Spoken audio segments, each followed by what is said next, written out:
It's your buddy Peace and Harmony here with you here today. The role of affirmations in healing. The role of affirmations is paramount. It's an extremely important part of healing process after suffering either narcissistic or psychopathic abuse or even physical abuse.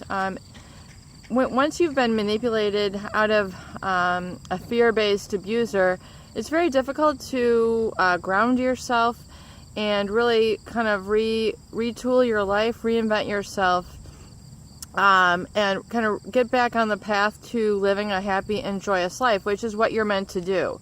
The abuser, though, however, you were just basically their marionette, their pawn, their puppet.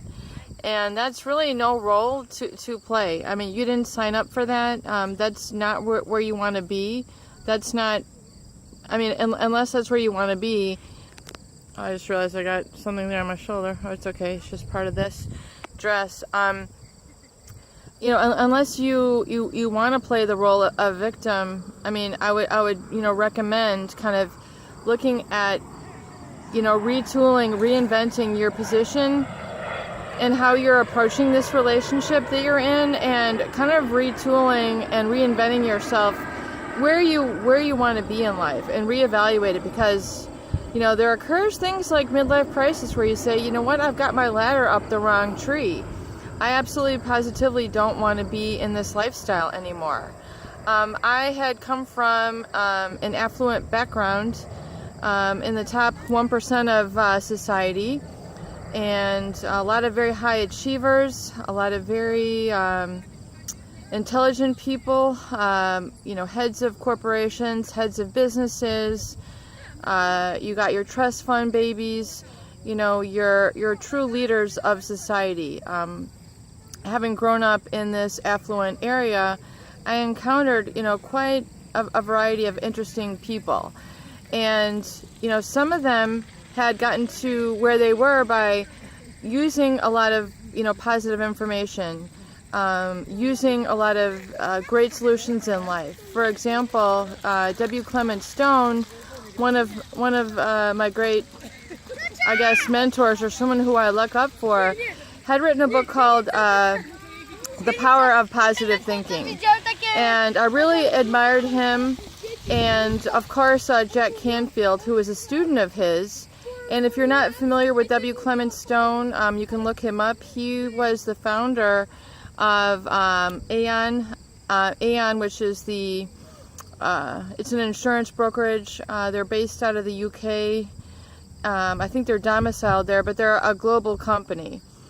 And an awesome guy, had an incredible upbringing in terms of, where he rose up from very humble beginnings, was working, I think, at the age of 5, selling newspapers, and eventually was, selling small accident policies. But a real brave, and then really became quite urbane and a debonair sort of gentleman. And I've always admired him. And he wrote a book called The Power of Positive Thinking. You can look up the book. You can look up, some of his literature, and kind of the positive things that he's done. And also Jack Canfield, who studied under him. Of course, Jack Canfield has written The Chicken Soup for the Soul, and has written a number of different varieties of that. But the power of positive thinking is extremely important to you and where you end up in life. And affirmations are extremely important to your recovery after experiencing psychopathic abuse. Again, it's an unfortunate thing that it had occurred, and it took a certain amount of time, and it took you away from life for a while. However, that's ending now, and we're using tools, we're learning tools here in this channel and how to overcome them. And one of them I would absolutely positively recommend is mental affirmations. If you're not experienced with this or haven't heard of this, it might seem new to you or a little bit strange or woo-woo or whatever. However, mental affirmations are a statement that you repeat over and over again, kind of like a mantra. I mean, I'm sure many great basketball players, football players, you name it, Olympians, I mean, they are going to psych themselves up and they're going to use mental affirmations. And mental affirmations are giving a command to your mind along the lines of what you want to become and how you want to be, how you want to feel, and it's like reprogramming the mind. And these should definitely counteract any sort of negative affirmations that you having going on. In fact, the negative affirmations are really to account for many of the depressive and anxiety states. We're not always aware of it, but and you'll have to kind of observe yourself. I want you to observe, next time you go into a depressive state or an anxiety state, listen to what I would say, kind of like a negative validation is going on. I'm so depressed, I'm so exhausted, I can't handle this. These are all basically negative affirmations, and you want to really cleanse yourself of this. This is not good. These are not good self-talk, and these are what really kind of create the doubt and the negative sort of self-belief and kind of keep us stuck in a rut, and oftentimes with bad people around, and exasperating the abuse or exasperating the negative effects of being in abuse. And so oftentimes when we are entrenched in these relationships, we don't realize all the impact that it's having. We're too close to the abuse. We're swirled up in the vortex. We're kind of lost in the shuffle, and we're trying to work towards resolving it with this person, when really it might be in our best interest to step back, step away, and remove ourselves from the situation so we can get into a neutral ground, where once we get into some neutral ground, we can now start to reinvent ourselves, where we're coming from a space of love, of peace, of joy, of happiness, of bliss. And we're getting more connected to that as our space and our foundation versus the other toxic negative stuff that this other person has us entrenched in and entrained in. So mental affirmations, I can give you some ideas here. You can create your own. I would definitely recommend you utilize these, and you use them frequently, especially when you're encountering the high anxiety or high depressive states. You want to plug into your affirmations so you can start to build yourself up and build your energy up from that core within you that's very strong, solid, and grounded and knowing, where you possess this. You possess these qualities.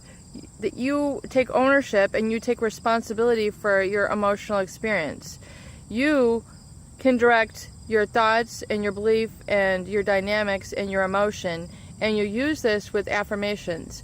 Just as I'm saying, Michael Jordan, the power of positive thinking. I mean, he's thinking, I got that shot. He's practiced it. He's practiced it hundreds and hundreds and hundreds and thousands of times to perfect it and make it look easy. You need to do the same thing. We need to do the same thing with mental affirmations. Mentally affirming that which you want to create. So for example, I am at peace. I am at peace. I'm working on recovery. I'm working on recovery. You repeat these mental affirmations again and again, and you'll start to re-energize these, and your body will start to incorporate these and get reprogrammed and start to feel better. So it's going to take a little bit of proactive utilization of these, and you're going to especially want to plug into your affirmations first thing in the day, right before you go to bed. You want to plug into them anytime really during the day, especially when you're encountering some negative environment or a negative state. You definitely want to plug into that affirmation so you get yourself back on track. You're reprogramming yourself towards the direction where you want to be, where you want to become. And the power of positive thinking, W. Clement Stone is basically affirming and stating that you already possess these qualities that you want before you see them manifest. So you need to, I know it's kind of complicated and you might not understand this, especially if you haven't studied psychology or you haven't, worked on these things before. It might be a new concept. However, it's extremely effective, and I want you to give it a try a little bit, and especially kind of great, getting into the physicality of it as well. That's why I recommend, using affirmations while you're walking, maybe while you're doing exercise. I am strong, I am strong, I am healthy, I am wise, I am intelligent. It's reaffirming these things. So again, your affirmation should be listing I am, and then stating the quality or the emotion that you want to manifest and you want to experience in your life.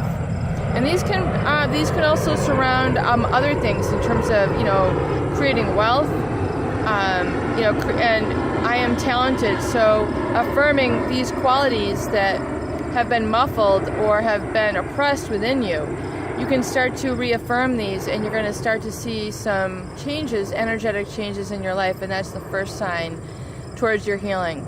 Peace and harmony with you here again today. Please share and subscribe for more great tools, videos, and discussions.